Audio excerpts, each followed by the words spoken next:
மிகப்பெரிய ஒரு மாநகரம்.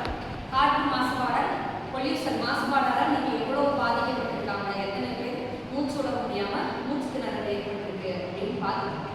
இன்னுமே என்ன பண்ணுறாங்க, வண்டி வாகனம் போய் கூட அங்கே அலோவ் பண்ணுறது தடுத்துருக்காங்க. இத்தனை வண்டிகளுக்கு மேலே போகக்கூடாது, அதுவும் இல்லாமல் இந்த காலகட்ட வண்டிகள் மட்டும்தான் பயன்படுத்தணும். ஏன்னா பழைய வண்டிகளாக இருந்தால் அதிகமான பொல்யூஷன் தரும் அப்படிங்கிற காரணத்தினால என்ன பண்ணியிருக்காங்கன்னா தடை செஞ்சுருக்காங்க. அதுக்கு மக்கள் எதிர்ப்பு தெரிவித்தாங்க. இந்த மாதிரி நிறைய பிரச்சனைகள் போயிருக்கு இந்த காற்று மாசுபாடு, சுற்றுச்சூழல் மாசுபாடு. அதற்கு இப்போ அதை பற்றி தான் நம்ம பேச போகிறோம். அதற்கு நம்மளால் முடிந்த ஒரு கருத்துக்களை என்ன பண்ணலாம், முன்வைக்கலாம். மாணவர்களாகிய நீங்கள் முன்வைக்கலாம். அப்படி உங்ககிட்ட இருந்து அந்த கருத்துக்களை தான் இப்போ நம்ம எதிர்பார்க்குறோம். யாராவது சுற்றுச்சூழல் மாசுபாடு பற்றி சொல்லுங்கள். First year BSc cyber security படிக்கிறேன்.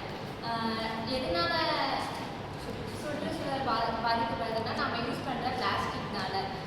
கவர்மெண்ட் வந்து நிறைய ரூல்ஸ் கொடுத்தாங்க அப்போவே. ஆனாலும் இப்போ இருக்கிற கடைகளில் பிளாஸ்டிக் பாலித்தீன் கவர்ஸ், அது இப்போ வந்து ஃபுட்டெல்லாம் நம்ம வாங்கும்போது அதை வந்து பிளாஸ்டிக் கவரில் தான் வந்து பேக் பண்ணி தராங்க. அதுவும் மக்கள் வந்து வாங்கிட்டு போய் அதையும் சாப்பிட்றாங்க. அதனால நம்மளுக்கு எவ்வளோ கெட்டதுன்னு அவங்களுக்கு தெரிய மாட்டேங்குது. இப்போ அந்த ஃபுட் வந்து பிளாஸ்டிக் கவரில் ரோல் பண்ணி தரும்போது அது நம்ம அப்படியே சாப்பிடும்போது நமக்கு ஹார்ம்ஃபுல் டிசீஸ்லாம் வந்து கேன்சர் மாதிரி. அது வந்து பேர்ன் பண்ணும்போது அந்த வர கேஸ் வந்து நம்ம ப்ரீத் பண்ணும்போது அதனாலேயுமே நிறைய டிசீஸ் வருது. இது வந்து நம்ம தடுக்கணும்னா எல்லா இடத்துலையும் நம்ம தான் சொல்லணும். அப்புறம் கவர்மெண்ட் வந்து இதுக்கு ஸ்ட்ரிக்டாக வந்து ரூல்ஸ் வந்து கொடுக்கணும். நம்ம அதை ஃபாலோ பண்ணணும். இப்போவும் கொடுத்துருக்காங்க. ஆனாலுமே என்ன ஸ்ட்ரிக்டாக வந்து அதை வந்து நம்ம ஒபே பண்ணணும்னு சொல்கிறேன். இப்போ விஷ்ணுஜா சொன்ன மாதிரி சுற்றுச்சூழல் மாசுபாடு ஏற்படுவதற்கு முக்கிய காரணம் யாருன்னு பார்த்தோம்னா மக்களாகிய நம்ம தான். இப்போ மாற்றங்கள் எங்கே உருவாகணும், நம்மக்கிட்ட இருந்து தான் உருவாகணும். அப்படி மாற்றங்கள் நம்மக்கிட்ட இருந்து உருவாகலை அப்படின்னா எக்காலங்களிலும் சுற்றுச்சூழல் மாசுபாடு என்பது நிரந்தரமானதாக மாறிவிடுது. அதுதான் உண்மை. அப்படி இப்போ சுற்றுச்சூழல் மாசுபாடு பற்றி இன்னொரு மாணவி. பிஎஸ்சி சைபர் செக்யூரிட்டி ஃபர்ஸ்ட் இயரில் படிக்கிறேன்.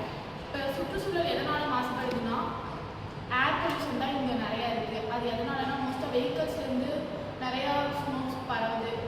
வெஹிக்கல்ஸ் நம்ம கட்டுப்படுத்தி சைக்கிள்ஸ் அந்த மாதிரி அதுக்கு ஆல்டர்னேட்டிவாக போட்டோம்னா நம்ம ஏர் பொல்யூஷன் நமக்கு ஆகாது. அது மட்டும் இல்லாமல் மெடிக்கல்ஸ் அந்த மெடிசன்ஸ் அதெல்லாம் எரிக்கிறதுனாலையும் அதனால் நிறைய பேர் பாதிக்கிறாங்க. அதெல்லாம் சர்டன் இடத்துல நம்ம எரிச்சோம்னா அதனால் எதுவும் பாதிக்கப்படாமல் இருப்பாங்க. அதுக்கெல்லாம் கவர்மெண்ட் ஸ்கூல்ஸ் நிறைய பண்ணிக்கிறாங்க. அது மட்டும் இல்லாமல் இப்போ தீபாவளி இந்த மாதிரி ஃபெஸ்டிவல்ஸ் வருது. பட்டாசு கிராக்கர்ஸ் அதுக்கு கொடுத்த டைமில் வெடிச்சோம்னா கரெக்டாக இருக்கும். ஆனால் நம்ம அப்படி யாருமே வெடிக்கிறது இல்லை. டைம் மீறி அந்த மாதிரி தான் வெடிக்கணும். அப்போலாம் வெடிக்காமல் கவர்மெண்ட் சொல்கிற ரூல்ஸ் படி வெடிச்சோம்னா நமக்கு சுற்றுச்சூழல் பாதிக்காமல் கரெக்டாக இருக்கும். கவர்மெண்ட் ரூல்ஸை நம்ம மதிச்சாவே நமக்கு பாதி நோய் எதுவுமே வராது. நம்ம சரௌண்டிங் நம்ம சொசைட்டி நம்ம தான் பாதுகாக்கணும். ஆனால் நம்ம யாருமே அந்த மாதிரி பண்ணுறதில்லை. அந்த மாதிரி நம்ம பண்ணோம்னா அடுத்து நம்ம ஃப்யூச்சர் ஜென்ரேஷனில் வரவங்க எல்லாருமே நல்லா இருக்கும்.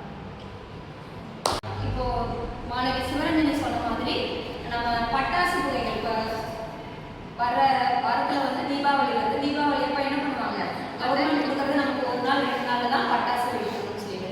ஆனால் அதையும் தாண்டி மக்கள் என்ன பண்ணுறாங்க, இப்போ இருக்க பட்டாசுகள் வெடிக்கிறாங்க. அந்த புகை வந்து எல்லாருக்கும் நுரையீரல் பாதிப்பை கொண்டு வருது அப்படிங்கிறத வந்து மறந்துடுறாங்க.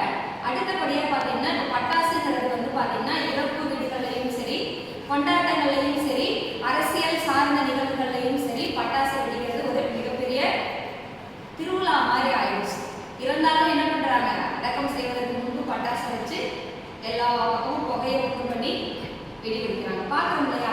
அப்படி எல்லா இடங்கள்லையும் காற்று மாசுபடுவதற்கான காரணம் யாருன்னு பார்த்தோம்னா மக்களாகிய நம்ம தான். அப்போ மாற்றங்கள் என்பது நம்மிடம் இருந்து கட்டாயம் உருவாக வேண்டும். அப்படி உருவாகினால் மட்டுமே சுற்றுச்சூழலை நாம் பாதுகாக்க முடியும்.